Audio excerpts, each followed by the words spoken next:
Bienvenidos. Bueno, agradecemos al público su presencia y su interés y confianza en nosotros por los temas que les hemos impartido, todos temas de vanguardia. En este mes es el mes de la historia de la mujer. Es un mes que se decreta anualmente y donde se pretende siempre destacar las contribuciones de las mujeres a través de acontecimientos históricos y movimientos en nuestra sociedad contemporánea.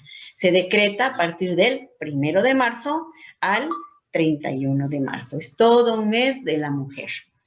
Hoy tocaremos un punto donde el personal de salud y los derechos humanos de la mujer están involucrados. El tema es violencia obstétrica. La violencia obstétrica es una forma de violencia de género. Implica la vulneración de los derechos fundamentales de las mujeres. Se define como la violencia ejercida por el profesional de salud sobre el cuerpo y los procesos reproductivos de la mujer. Esta violencia se expresa en el trato contrario a nuestras normas éticas y legales. Esto se debe de cuidar sobre todo en la mujer gestante. Para este tema, como profesor experto, nos acompaña el licenciado José Óscar Alcaraz Paz. Bienvenido, licenciado José. Es egresado de la Universidad de Guadalajara, Jalisco, con especialidad en Derecho Administrativo y Derecho Constitucional y Amparo por la Universidad Panamericana Campus Guadalajara. Es integrante de la prestigiosa empresa Medical Legal Center Salomon Warner. Y bueno, hoy nos engalana con su presencia, con sus conocimientos. Es un honor contar con usted, licenciado. Gracias. Bienvenido, bienvenido. Y bueno, le cedemos el micrófono. Muchas gracias. No, al contrario, el honor es mío que me vuelvan a invitar. Muchas gracias por permitirme estar nuevamente con ustedes. Es un gusto. Agradezco desde luego a la Federación Mexicana de Enfermería Quirúrgica, a su presidenta, a toda su mesa directiva.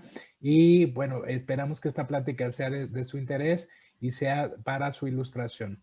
Como bien lo comentó, estamos en el mes de la mujer, estamos en una semana, en un mes especialmente que se debe de poner atención para evitar lo que son estas violencias de género. Y precisamente vamos a hablar de lo que es la violencia obstétrica. Hay varias definiciones de lo que es la violencia contra la mujer, pero nos vamos a enfocar en la violencia obstétrica. Y esto viene o emana de la ley para erradicar, para promover una vida libre de violencia. Y es muy importante. Yo tengo algunas consideraciones respecto a la cuestión de la violencia obstétrica, lo vamos a comentar más adelante. Y tengo algunos puntos de vista muy en particular, precisamente por la cuestión de los profesionales de la salud. Ahorita vamos a abundar más en el tema. Como bien lo comentó su presidenta, la jefa Lupita, ya está bien definido lo que es la violencia obstétrica. Y nosotros tenemos esta definición que ya la comentaba su presidenta, que es la violación a los derechos humanos y reproductivos de las mujeres, incluyendo los derechos de igualdad, a la no discriminación, a la información, a la integridad, a la salud y a la autonomía reproductiva. Esta se va a generar en el ámbito de atención del embarazo, parto y puerperio en los servicios de salud. Es todo este proceso de atención donde se puede presentar este tipo de violencia obstétrica. La violencia obstétrica no vamos a entenderla únicamente como una agresión, porque de repente tenemos la idea o nos casamos con la idea de que un tipo de violencia es únicamente la agresión. No, hay diferentes tipos de violencia, en este caso de violencia obstétrica o de violencia en contra de la mujer. Y como les comentábamos, ya hay definiciones más detalladas de lo que es la violencia en sí, que no es nada más la agresión física. Esta definición incluye regaños, burlas, ironías, insultos, amenazas, humillaciones, manipulación de la información y negación al tratamiento. Pero no nada más es el ataque a la dignidad como persona humana, pero a la dignidad de la mujer. Esto también incluye lo que son sus creencias, su forma de pensar y su forma de actuar ante la vida y en este proceso reproductivo que es desde el embarazo, con el parto y en el puerperio también se va a dar. Otra puede ser la indiferencia frente a las solicitudes o reclamos, no consultarlas o informarlas. Esto se da y se agrega esta definición porque déjenme platicarles que evidentemente la violencia obstétrica ahora es relativamente nuevo, pero ya tiene esto mucho tiempo que se viene gestando esta manera o nueva manera de interpretar cómo se debe de dar la atención a la paciente en estos momentos. Anteriormente, no sé si alguien habrá conocido, pero había las campañas estas ay, se me fue ahorita el nombre, pero las campañas reproductivas más bien era para promover la planificación familiar. Estas campañas, les estoy hablando de los años 90, en los 80, había tanto esta explosión demográfica que estas campañas no únicamente quedaban en la cuestión publicitaria, sino que había cierta intención por parte de las autoridades a nivel nacional en materia de salud, de alguna manera a forzar o involucrar a los pacientes, particularmente a las mujeres, para que se sometieran a métodos de planificación familiar. Y esto de repente representó un gran problema porque evidentemente se estaba atentando contra sus derechos, no se les informaba, se les aplicaban métodos de planificación familiar sin el consentimiento, o si lo hacían con el consentimiento era a medias. Y esto de repente explotaba porque las mujeres a lo mejor en una primera intención accedían a estos métodos de planificación familiar, pero las parejas, los hombres, los maridos, los esposos de repente no estaban conforme y quien la pagaba era la mujer, porque no iban a reclamarle propiamente al profesional de la salud, iban y reclamaban, muchas veces hasta golpeaban a sus mujeres, a sus esposas, por esta situación de haberse sometido a un plan de planificación familiar. Entonces, por estas cosas y muchas otras tantas se han venido gestando estos métodos de protección legal para las mujeres durante su embarazo, durante su puerperio y durante el parto. La violencia obstétrica física es aquellas prácticas invasivas y suministros de medicamentos que no estén justificados por el estado de salud. Aquí es donde yo les comentaba que vamos a empezar a ver, donde yo tengo un poquito de diferentes puntos de vista, porque todas estas tendencias, aparte, bueno, de los que ya les comentaba, que los errores que se han cometido en nuestro país,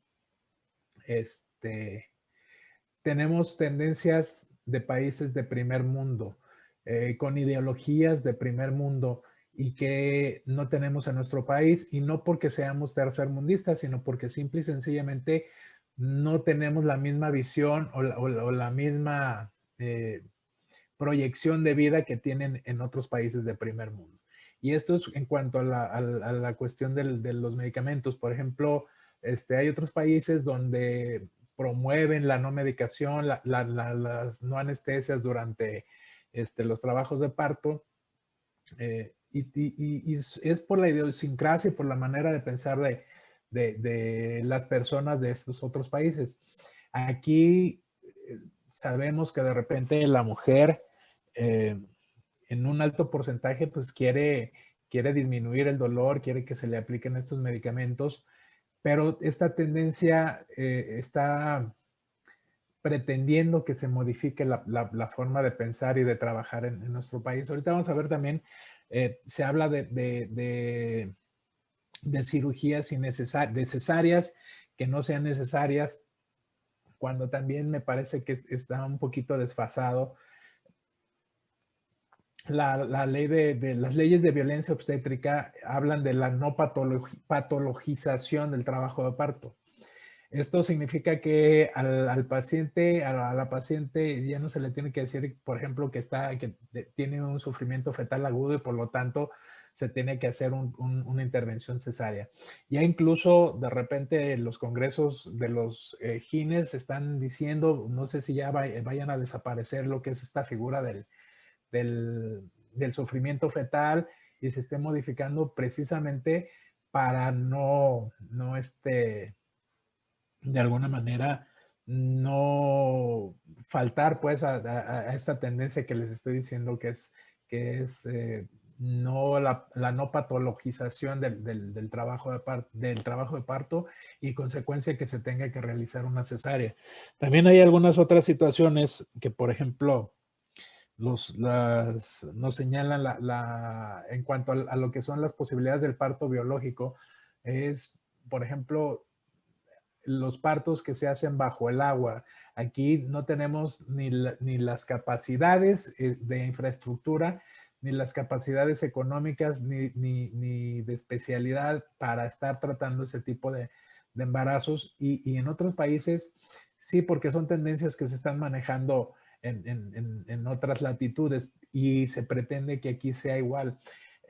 Lo que podemos tropicalizar y aterrizar en nuestra realidad puede ser, por ejemplo, el parto vertical.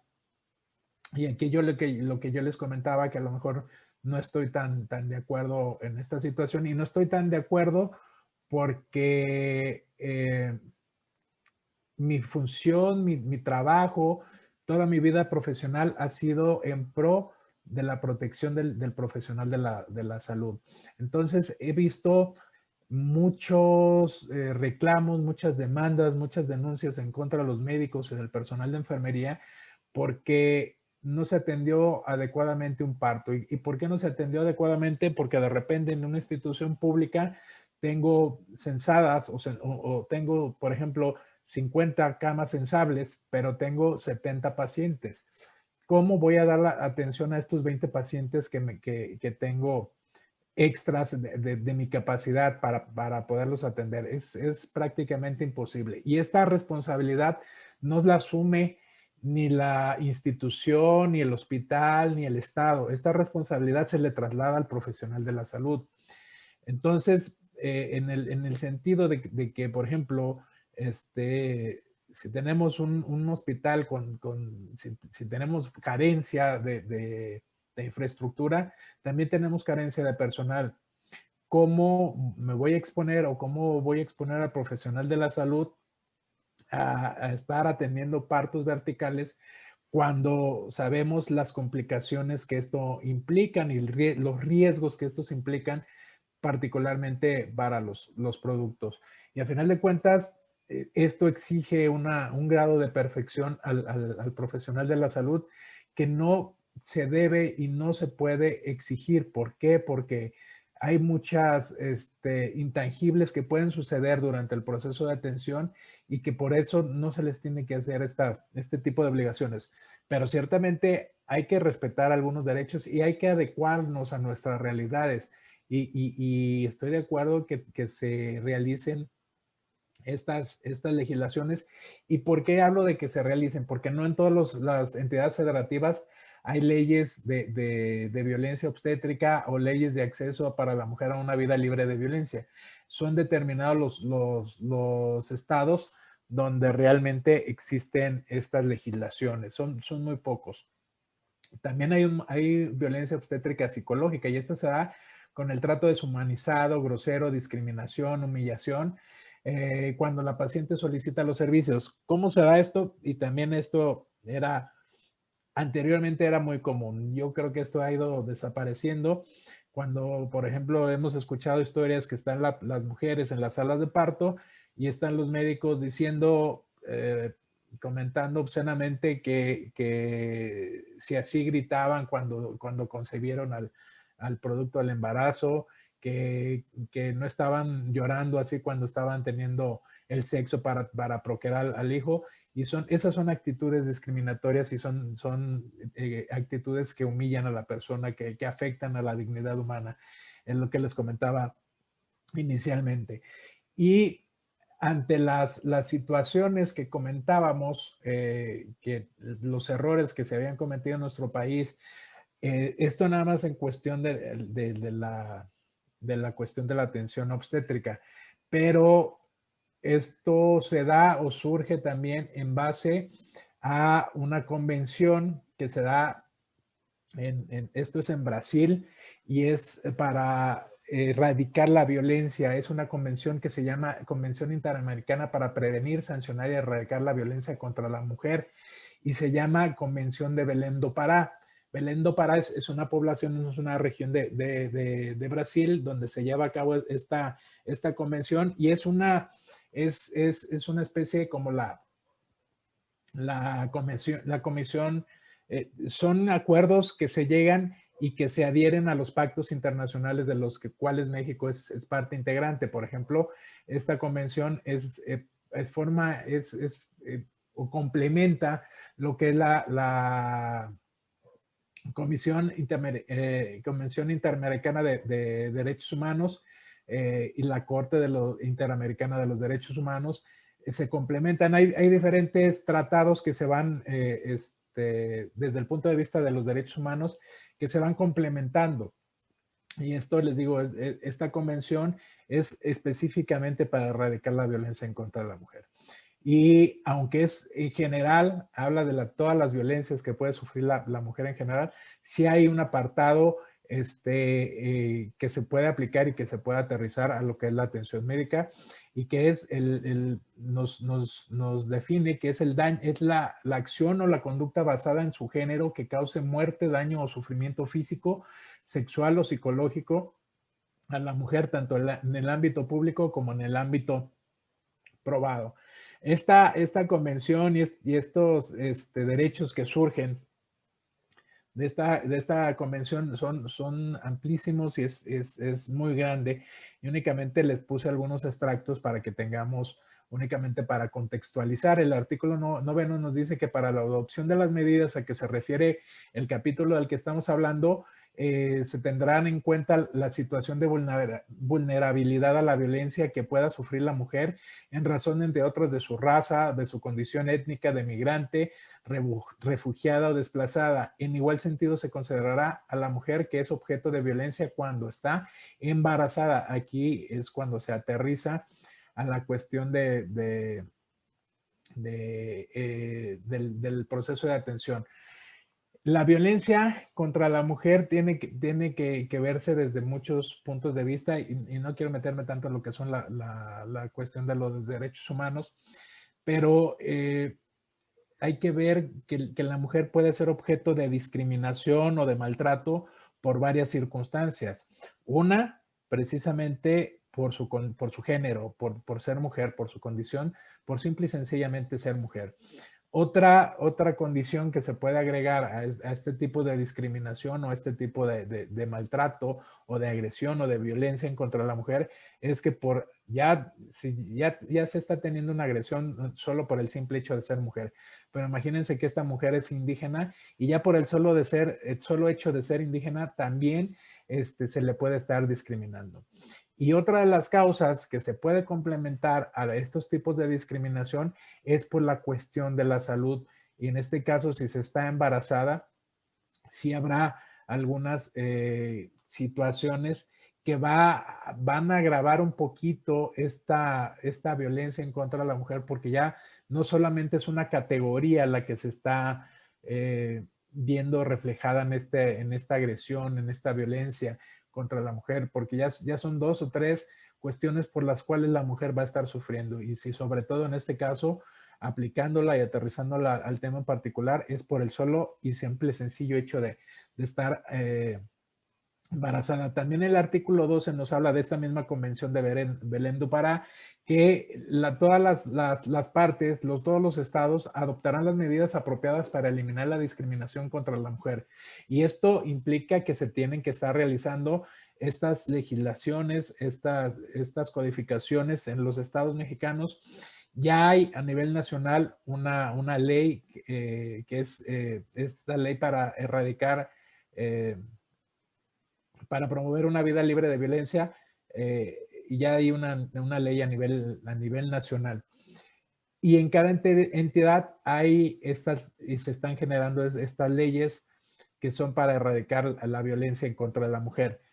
No en todos los estados de la República existe esta legislación y no en todos los estados de la República existe una legislación o una tipificación de un tipo penal específicamente de violencia obstétrica. Entonces, todavía falta, pues, le falta al Estado mexicano cumplimentar de alguna manera estas obligaciones a las cuales se encuentra sujeto por haber firmado este tratado que se llama esta Convención Interamericana para erradicar la violencia en contra de la mujer, que se conoce comúnmente como Belén do Pará. Esta también nos habla de cuáles son las formas de discriminación y nos especifica cómo se deben de valorar, y es lo que les comentaba anteriormente. No nada más vamos a ver el hecho de que se les está cometiendo violencia en contra de la mujer únicamente por el simple hecho de ser mujer, sino que hay otras categorías por las cuales también se van a agravar estas situaciones de discriminación. Entonces, los estados deben de garantizar a la mujer servicios apropiados con el embarazo, el parto, el periodo posterior al parto. Esto es donde ya les comentaba que ya está aterrizado lo que debe de ser, en esta convención, lo que debe de ser la atención médica respecto a la atención del parto, el embarazo, el parto y el puerperio. Evidentemente yo les decía que todas estas directrices vienen, si bien es cierto, el tratado es a nivel Interamérica, perdón, si bien es cierto, lo cierto es que las medidas que se están adoptando y algunas cifras que se toman son en base a la Organización Mundial de Salud, y que la Organización Mundial de la Salud basa sus cifras y basa sus lineamientos en países del primer mundo, y ahorita les voy a explicar por qué. Los lineamientos de la OMS nos dice para evitar la violencia obstétrica se deben de realizar prácticas evidentemente útiles que tendrán que ser promovidas. Tendrá que hacerse prácticas claramente, evitarse prácticas claramente perjudiciales o ineficaces que habrá de eliminar. Y también se deberá de señalar prácticas en las que no existe una clara evidencia para fomentarlas y que deberán de usarse con cautela hasta que nuevos estudios se clarifiquen el tema, y se deberán de eliminar prácticas que con frecuencia se utilizan inadecuadamente. ¿Cuáles pueden ser estas prácticas y que desafortunadamente estas se siguen llevando a cabo? Por ejemplo, los medicamentos que se utilizan para promover el trabajo de parto. Ya es bien conocido que en nuestra legislación incluso ya está asentado que no se tiene por qué estar utilizando medicamentos para acelerar el trabajo de parto. ¿Por qué? Porque el único lineamiento que nos marca para utilizar esos medicamentos es que haya una vigilancia estrecha, y esta vigilancia estrecha implica prácticamente no desapartarse del paciente, estar con ellos en todo momento, y por eso es sumamente importante que se limiten estas prácticas. Les digo que aún se siguen utilizando, administrando medicamentos como oxitocinas o el misoprostol. que si bien no están proscritas del todo, sí exige ciertos controles para su utilización y desgraciadamente no se siguen.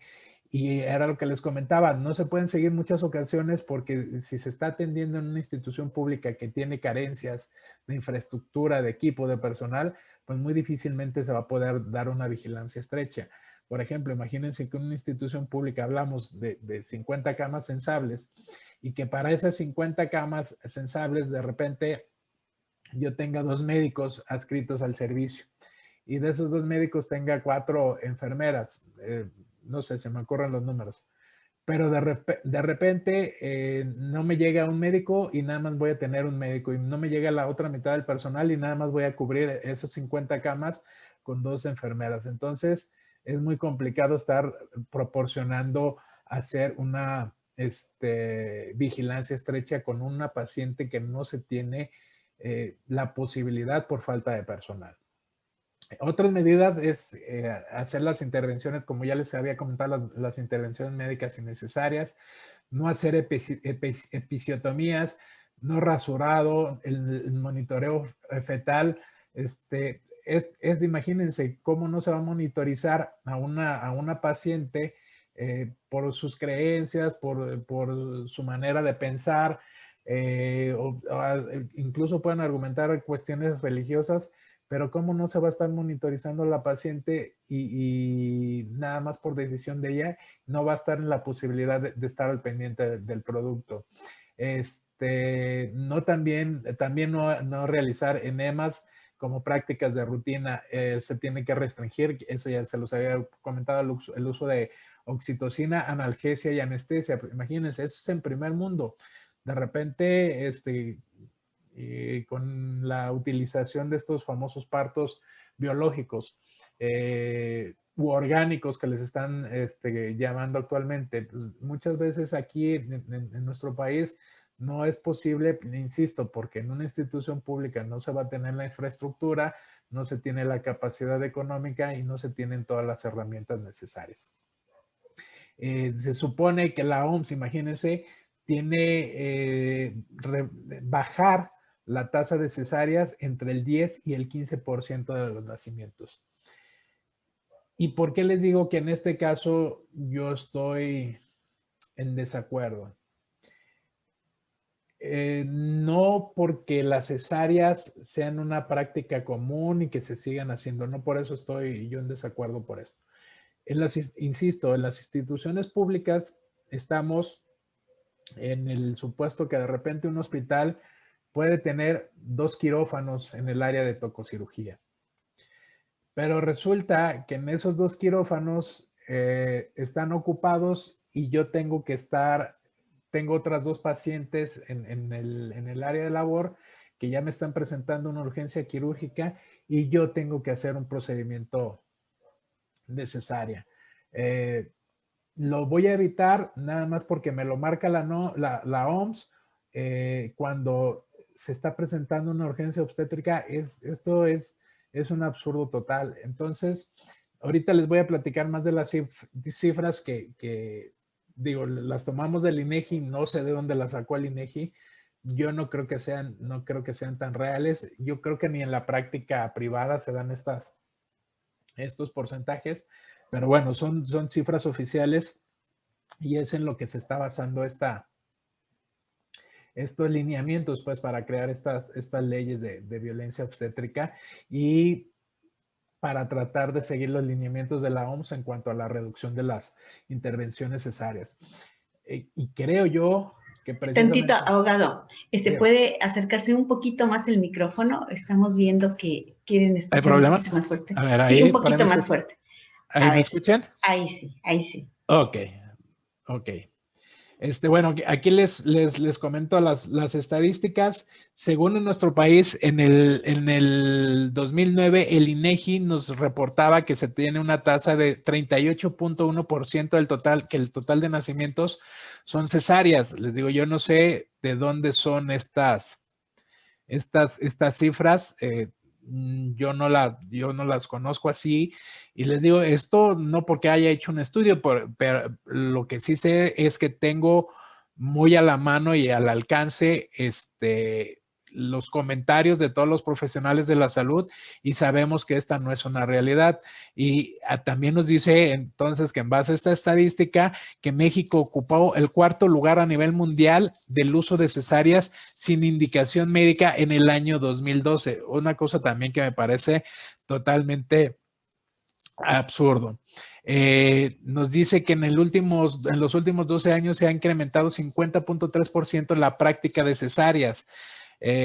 Estas cifras, insisto, no sé de dónde las tomen, si son cifras oficiales, no sé en base a qué las tomaron, porque realmente los problemas que tenemos, los problemas que yo estoy tratando de resolver junto con el profesional de la salud día a día es el hecho de que los están denunciando, de que los están demandando porque no están realizando una operación cesárea, porque se evitó el producto, porque no se hizo la intervención cesárea.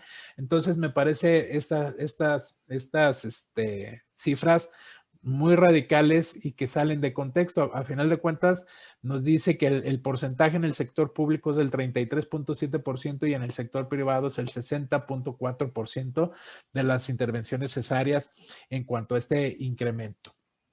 Otro de los datos, aquí es más o menos por estados, digo, también estoy muy en desacuerdo con estas cifras porque nos dice que en primer lugar está Yucatán con el 49.1%, Colima con el 47%, en el tercer lugar Baja California Sur con el 47%, Tlaxcala tiene un 45%, en la Ciudad de México el 44% y Campeche el 44.6%. Si ustedes se fijan, incluso por la cuestión demográfica, por la cuestión en proporción a los estados con mayor población, no corresponden estas cifras. Aquí en los últimos lugares está San Luis Potosí, estos son los últimos 32 lugares, Nayarit, Durango, Chihuahua, Zacatecas, Chiapas y por último San Luis Potosí. Estos son datos del 2010. Y estos son datos en relación a las instituciones públicas. Nos dice que partos, estas son cifras del 2009. Partos se realizaron 74.5% en la Secretaría de Salud, mientras que fueron 25.5 cesáreas. En el IMSS se realizaron, también es una cuestión sumamente ilógica.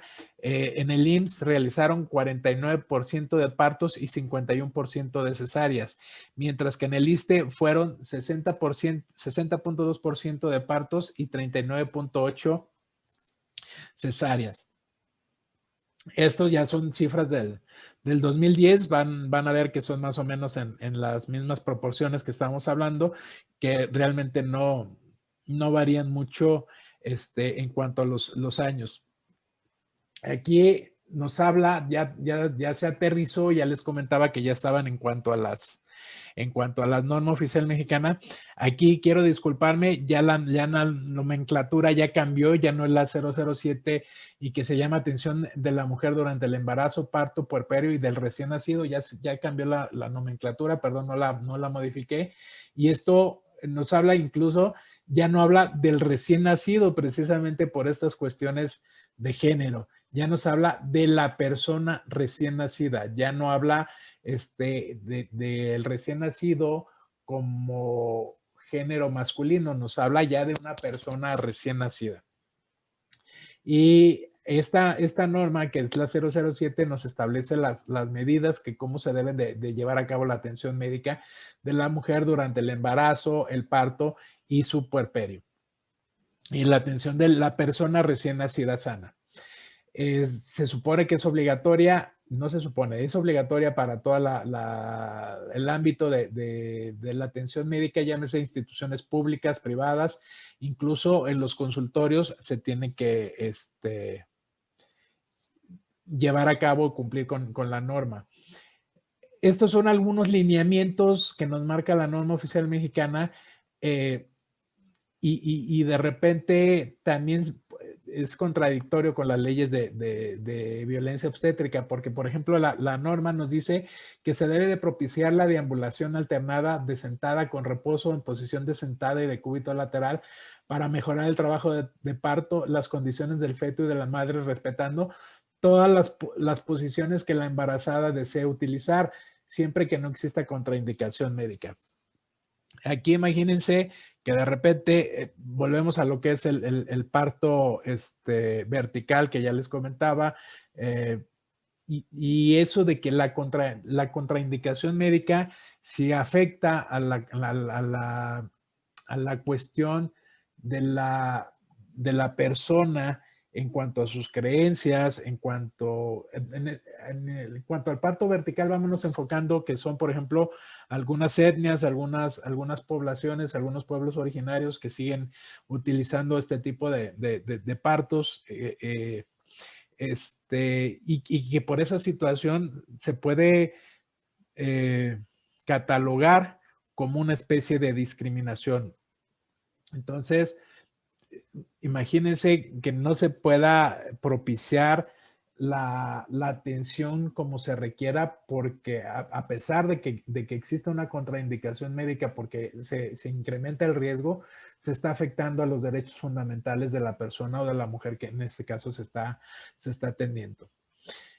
Aquí la prescripción de analgésicos, sedantes y anestesia durante el trabajo de parto se aplicarán según el criterio médico previa información y autorización de la paciente.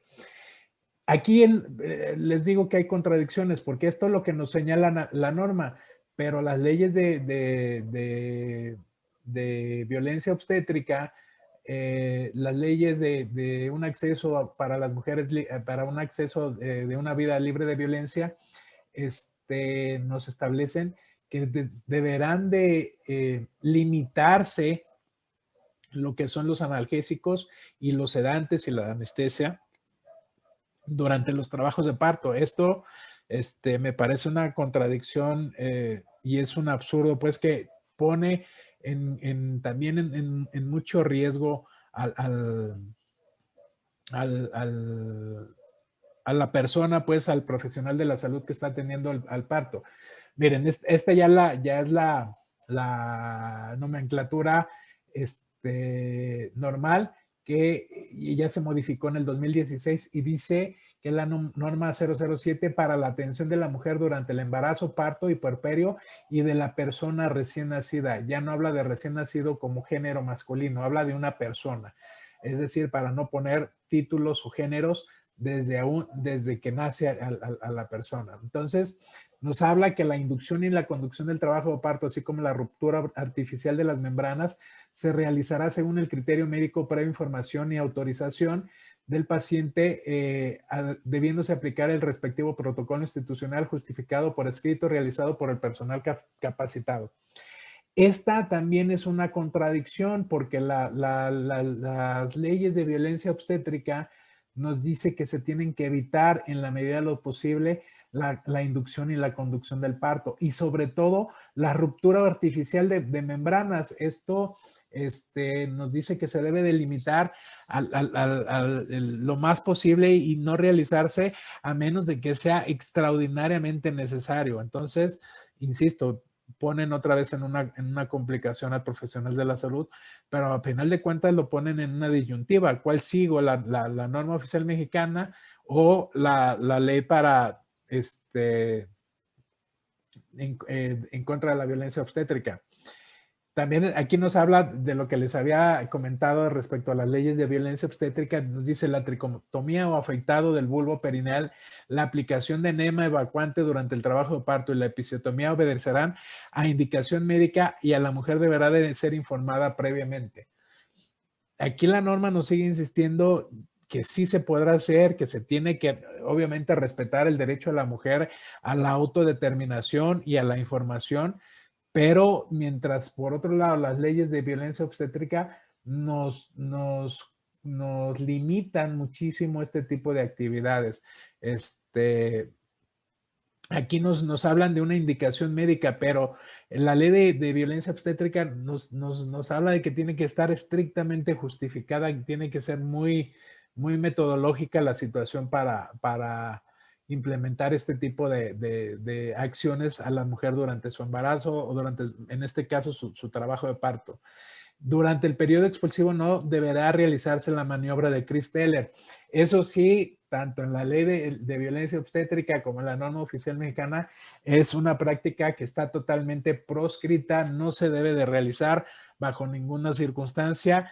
No sé por qué se sigue llevando a cabo. Hay algunos médicos que la siguen realizando y cada que nos vemos en un caso de responsabilidad profesional donde un médico aplicó o la enfermera o aplicó estas maniobras de Chris-Teller, casi por lo general les están señalando responsabilidad porque es una práctica que no está prevista y que está proscrita por la ley.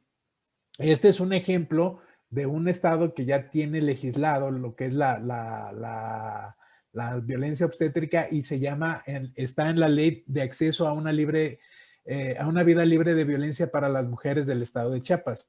Les digo, hay una ley nacional, es federal, que nos habla de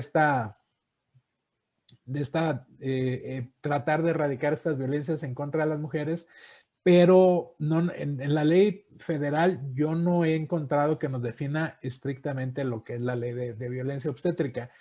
Y en la ley del estado de Chiapas sí nos la define y nos la contempla que como violencia obstétrica es la apropiación de procesos reproductivos de las mujeres por personal de salud que se expresa en un trato deshumanizador. Eso es como se define la violencia obstétrica. Es un abuso a la medicación, la patologización de los procesos naturales, trayendo consigo la pérdida de la autonomía y capacidad de decidir libremente sobre los cuerpos y sobre la sexualidad. Como les comentaba, o sea, la patologización es decir, que la paciente está, o el producto del embarazo está presentando un sufrimiento fetal, eso ya no se tiene que decir y ya se tiene que estar tratando a la paciente de otra manera. Me parece que esto no debe de ser así cuando la realidad debe de ser que cuando una paciente, su producto tiene un sufrimiento fetal porque ya hay variaciones importantes en la frecuencia cardíaca fetal, hay disminución de movimientos, hay otras circunstancias. En estos casos debemos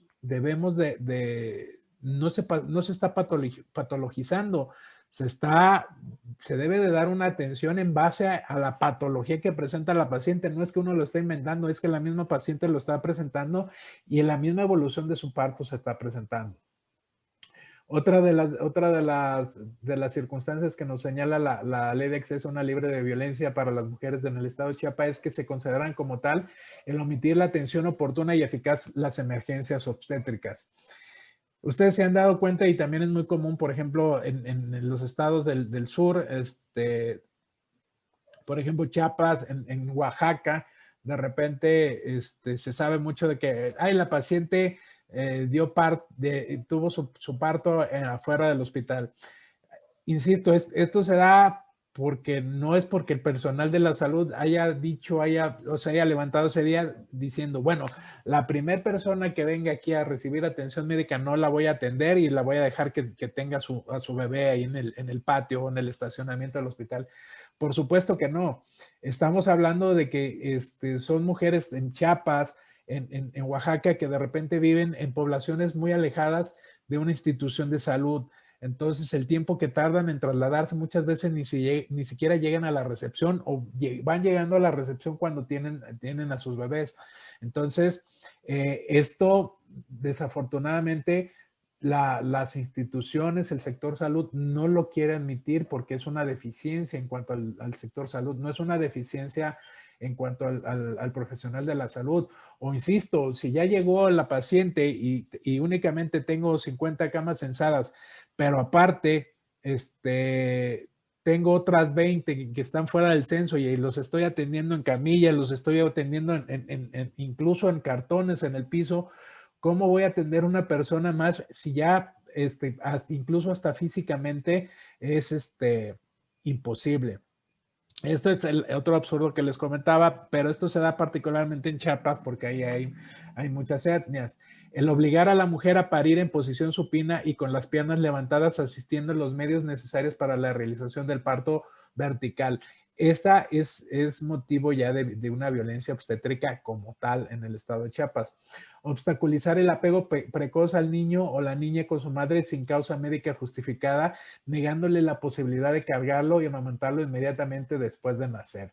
Imagínense cuando el niño tenga un evento que hizo sufrimiento fetal agudo o esté cursando con una taquipnea transitoria, pues yo lo primero que tengo que hacer o lo que tiene que hacer el profesional de la salud es llevarlo a brindarle atención médica para tratarle de resolver el problema. Imagínense si nos ponemos estrictos con estas legislaciones, ya por el hecho de no habérselo dado a la mamá, porque incluso me nació nacido el bebé y tengo que reanimarlo y tengo que llevarlo a la incubadora, me parece que de repente por seguir la corriente o seguir la tendencia de evitar este tipo de situaciones, como les comento, que pueden surgir en primer mundo, están poniendo una situación muy desfavorable al profesional de la salud. No por eso estoy diciendo que no se le debe de atender la atención, que no se le debe de brindar la atención que merece a la mujer en el momento en que va a tener al producto de su embarazo. Se le tiene que dar con todo respeto,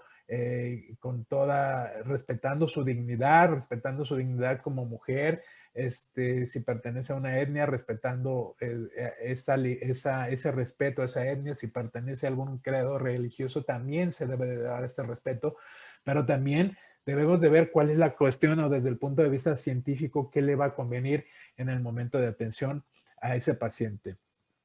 Otra que se puede considerar como violencia obstétrica es el alterar el proceso natural del parto de bajo riesgo mediante el uso de técnicas de aceleración sin obtener el consentimiento voluntario, expreso o informado a la mujer. Esto es la conducción y la inducción del parto. Esto, aquí hay que tener mucho cuidado, particularmente quienes trabajen en el estado de Chiapas, porque es muy común, les digo, porque en las instituciones públicas indican la oxitocina. Es menos común el misoprostol, pero es más común la oxitocina. Si no recaban el consentimiento, se pueden ver involucrados en un caso de violencia obstétrica. Y practicar el parto por vía cesárea existiendo condiciones para el parto natural. Esto regularmente se va a dar o se podría dar en el medio privado, en un medio institucional. Les digo, es difícilmente que por la carga de trabajo, por el cúmulo de pacientes, se estén metiendo cesáreas nada más para aligerar el trabajo. Esto es un absurdo que de repente los legisladores no contemplaron y no investigaron cuáles son las realidades en cuanto a la práctica médica. El artículo 65 de la ley que les vengo platicando nos dice que será causa de responsabilidad administrativa el incumplimiento de esta ley y se sancionará conforme a las leyes en la materia. Esto es, que se va a trasladar a las leyes en materia penal. Estas sanciones van a ser únicamente de carácter administrativo, que puede ser tales como destituciones o inhabilitaciones para ejercer en el sector privado. Bueno, hasta aquí la plática. Si hay dudas, comentarios, con todo gusto, ahorita los podemos aclarar. Muchas gracias, licenciado. Excelente ponencia. Y sí, hay muchas inquietudes y de verdad de mis felicitaciones nos ilustró brillantemente esta violencia así que se comete con la embarazada, con la mujer gestante. Aquí hay una pregunta, dice: buenas tardes, licenciado. Al solicitar a la paciente en el post-alumbramiento inmediato elija un método de planificación familiar, ¿es considerado violencia obstétrica? Lo cuestiono por la vulnerabilidad emocional en la que en ese momento se encuentra la paciente. No solo es violencia obstétrica, sino se está afectando lo que es precisamente, creo que la norma 005, que es para la planificación familiar. Ya ahorita, como les comenté al principio, se abusó en algunos tiempos de estos métodos de planificación familiar. Se ponían aún sin el consentimiento del paciente, sí. Pero se ha ido transformando y entonces la norma que les comento nos habla que el consentimiento, y más tratándose de un método de planificación familiar que es definitivo, debe de ser, no solamente el consentimiento se tiene que recabar con anticipación, sino que debe de haber una serie de sesiones donde le quede perfectamente claro a la persona, a la mujer que se va a someter al método de planificación familiar, cuál va a ser el método, cuáles son las implicaciones de ese método y cuáles van a ser las consecuencias. Entonces, muchas veces, si no queda en esta sesión, en una sesión inicial, se tiene que dar sesiones de seguimiento donde quede perfectamente claro la cuestión de cuál va a ser el método de planificación familiar, sobre todo los que les comento que son definitivos o radicales.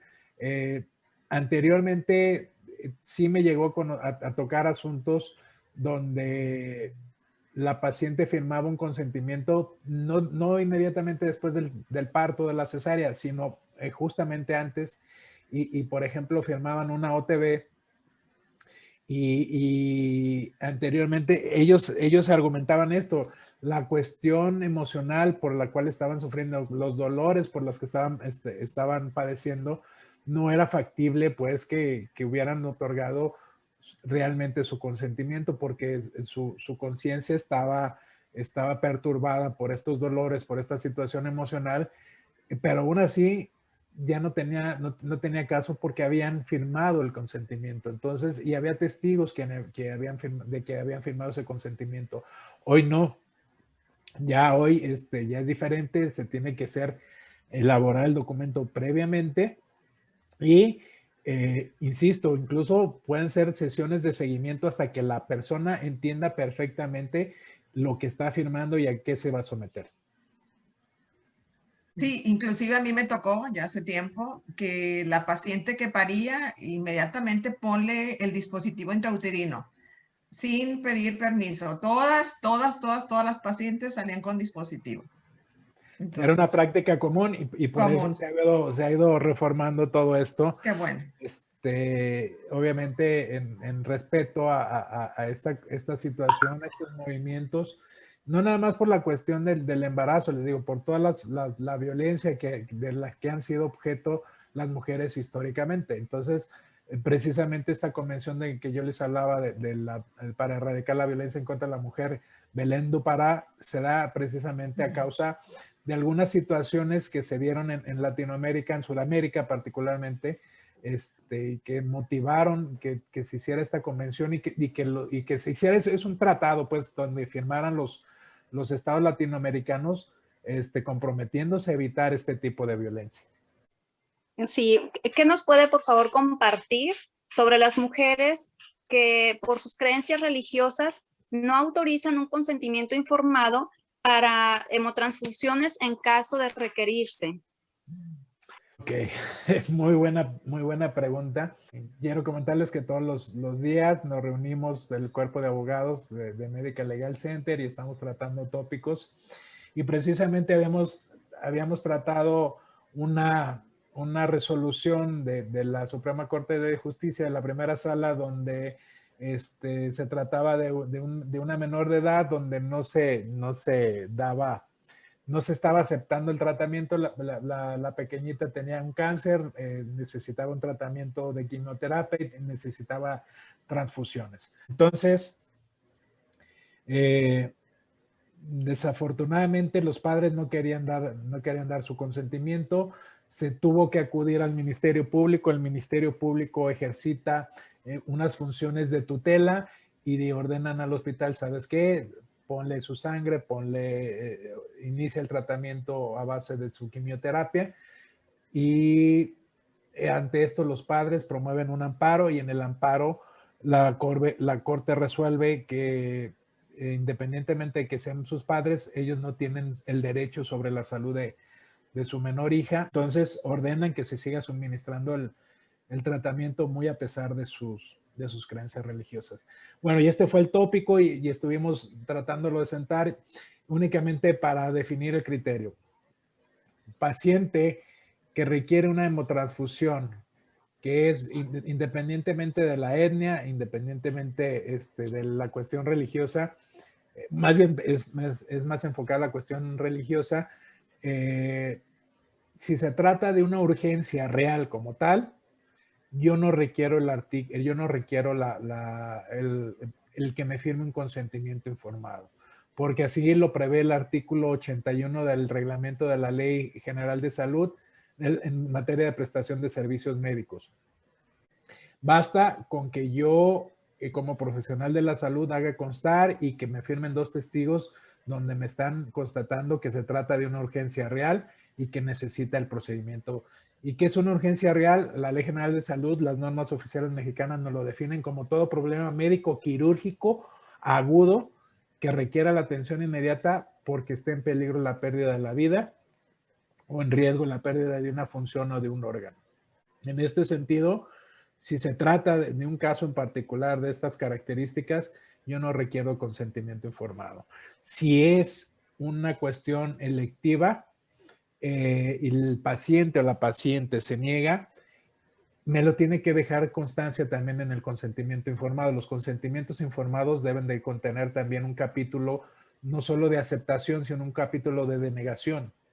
¿Y qué significa? Que cuando ellos firman la denegación del tratamiento, quiere decir que están rechazando mi tratamiento propuesto. Entonces, consecuentemente, como ellos tienen derecho a una segunda opinión, pueden hacer uso y ejercitar ese derecho a la segunda opinión y yo no estoy obligado a brindarles una atención porque ya me la rechazaron. Esto en un caso de algún procedimiento electivo. Si es un procedimiento de urgencia, mi obligación como profesional de la salud es tratar de salvar la vida. No salvársela, porque muchas veces no voy a estar obligado a imposibles, pero sí tengo que tratar de salvar la vida. Entonces, no sé si queda claro la diferencia entre una cuestión de urgencia y una cuestión electiva. La cuestión electiva, si no firma el consentimiento, me tiene que firmar la negativa o la denegación y por lo tanto está rechazando el tratamiento propuesto y que vaya y acuda a solicitar otra atención. Dice, me ha tocado casos en los que la vida de la madre o el producto se ven comprometidos y al final se resuelve favorablemente y se ofrece algún método de planificación familiar y las pacientes no aceptan aún sabiendo que su embarazo pronto podría ser muy, muy peligroso, muy riesgoso. Miren, no nos vayamos lejos. Acabamos de atender un asunto, tendrá 15 días, donde una paciente traía una malformación en unas arterias que cruzaban cerca de su útero. La malformación tiene conocimiento la paciente desde los 8 años de edad que está en tratamiento, aún a pesar de que tiene conocimiento de esta malformación. Le comentaron que no debería de embarazarse, se embarazó, quiso tener al bebé y a final de cuentas tuvo la complicación de que la llevó al fallecimiento. Y de repente viene el esposo y denuncia porque dice que fue culpa de los médicos porque le dijeron que ella iba a estar muy bien y que no iba a tener ninguna complicación.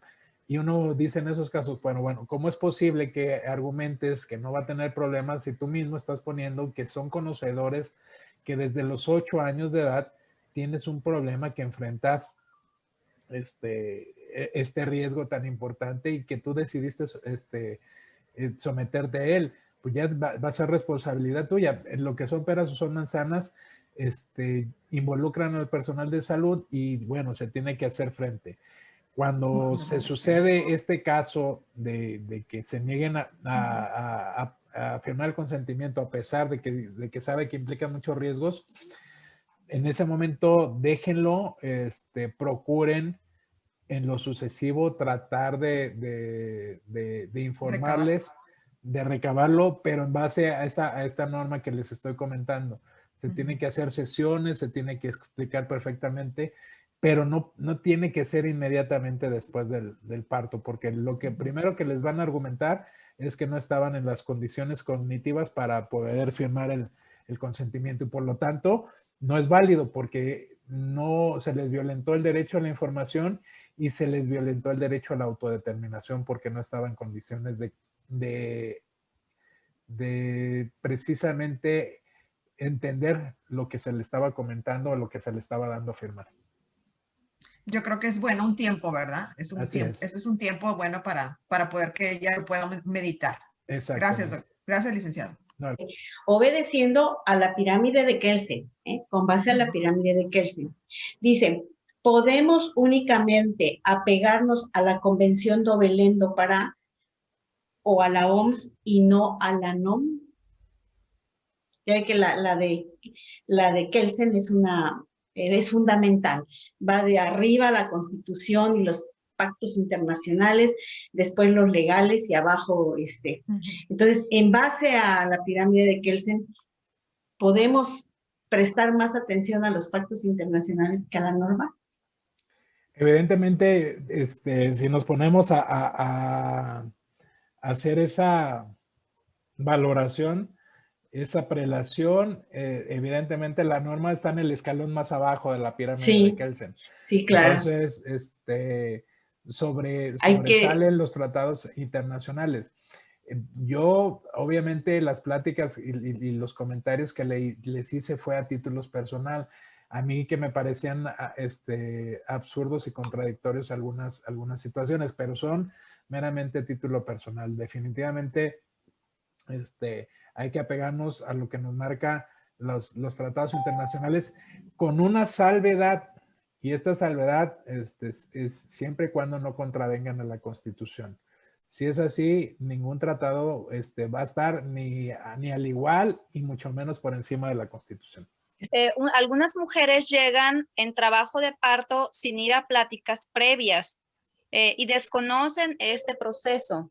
¿Qué dice nuestro marco jurídico sobre la responsabilidad de la pareja o de la mujer en asistir a su control prenatal o a tener esta educación previa? Desafortunadamente, no hay una regulación que nos hable más detalladamente de las obligaciones de los pacientes. Esa es una triste realidad. Por ejemplo, en algunas instituciones sí hay, pero cuestiones administrativas. Por ejemplo, si en el IMSS, si no vas a tus 5 consultas prenatales previas, no te voy a dar tu certificado de incapacidad a menos de que cumplas estos requisitos. Pero eso es meramente administrativo e interno nada más para la institución. Desafortunadamente no hay nada que les obligue a los pacientes a seguir ciertos lineamientos. Hay una cuestión que sí se llama culpa inexplicable, y que esto es causa del que lo provoca el mismo paciente. Entonces, si vemos una situación que evidentemente la paciente no llevó el control prenatal, pues ya será cuestión de argumentarlo, pero no hay un fundamento legal como tal.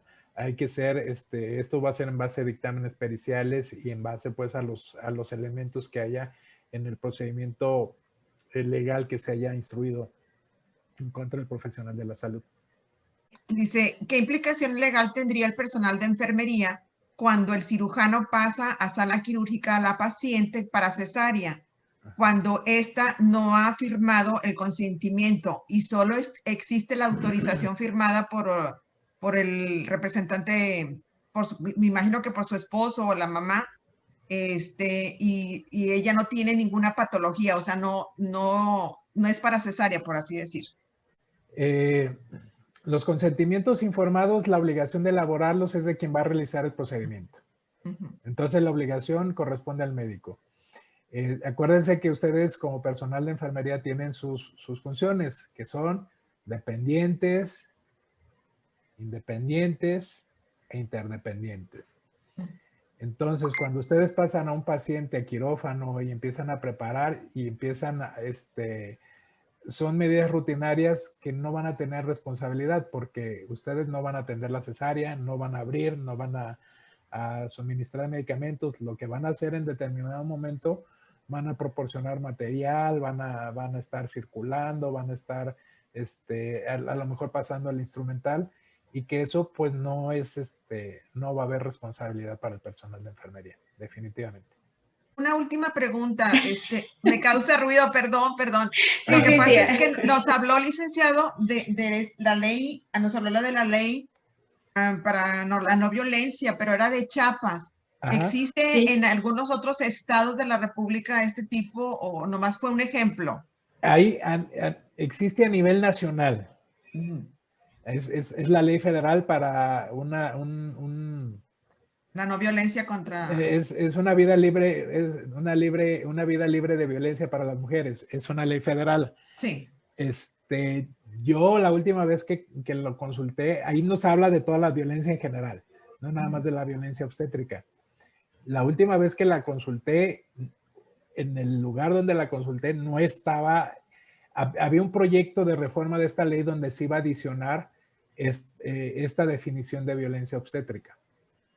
Pero hay una ley federal. Son pocos los estados que tienen estas leyes de acceso a las mujeres para una vida libre de violencia. Son pocos los estados que las tienen. No la tienen todos los estados. No es pero sí hay una ley federal. Pero en esta ley, les digo, la última vez que consulté, aún no estaba esta reforma que precisamente da origen a lo que es la violencia obstétrica.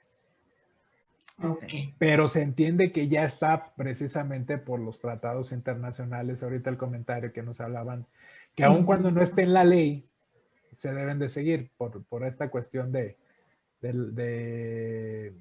los derechos, pues, de los derechos humanos de las mujeres.